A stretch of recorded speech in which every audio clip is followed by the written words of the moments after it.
Hi friends, ஒரு சூப்பரான ஆப்ப மாவு ரெசிபி எப்படி பண்ணுறான்னு பார்க்கலாம் வாங்க. நான் வந்து 3 டம்ளர் பச்சரிசி, 1 டம்ளர் புழுங்கல் அரிசி, அதுக்கு வந்து பார்த்தீங்கன்னா 1 டேபிள் ஸ்பூன் அளவுக்கு உளுந்து, அதுக்கப்புறம் கொஞ்சமாக வெந்தயம், இது எல்லாமே சேர்த்து 4லேருந்து 5 மணி நேரம் நல்லா கழுவிட்டு ஊற வச்சுருக்கேன்.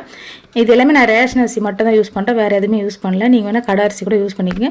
அதுக்கு வந்து பார்த்தீங்கன்னா ஒரு சின்ன பவுலில் வந்து ரைஸ் எடுத்து வச்சுருக்கேன், அதாவது சாதம், ரைஸில் சாதம் எடுத்து வச்சுருக்கேன், வேக வச்ச சாதம்.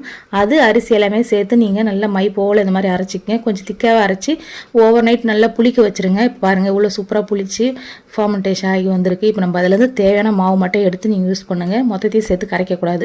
இப்போ வந்து பார்த்தீங்கன்னா அதுக்கு தேவையான உப்பு, கொஞ்சமாக சக்கரை, கொஞ்சமாக பேக்கிங் சோடா போட்டு நல்லா வந்து ஆப்ப மாவு கன்சிஸ்டன்சிக்கு வந்து கொஞ்சம் எடுத்து ஊற்றினா அப்படியே வந்து ஊற்றணும், திக்காக வந்து விழக்கூடாது. இது பாருங்கள் இந்த அளவுக்கு கரைச்சிட்டு நம்ம ஆப்பச்சட்டி நல்லா ஹீட் பண்ணிவிட்டு ஆப்பம் ஊற்றி நல்லா 2 சொரட்டி மூடி போட்டு வேக வச்சுருந்தா ஒரு சூப்பரான ஆப்பம் ரெடி. இதுக்கு தேங்காய் பால் ஊற்றி சாப்பிட்டீங்கன்னா அப்படி இருக்கும். கண்டிப்பாக ட்ரை பண்ணுங்கள். ட்ரை பண்ணி பார்த்துட்டு எனக்கு கமெண்ட்ல எப்படி இருக்குன்னு சொல்லுங்கள்.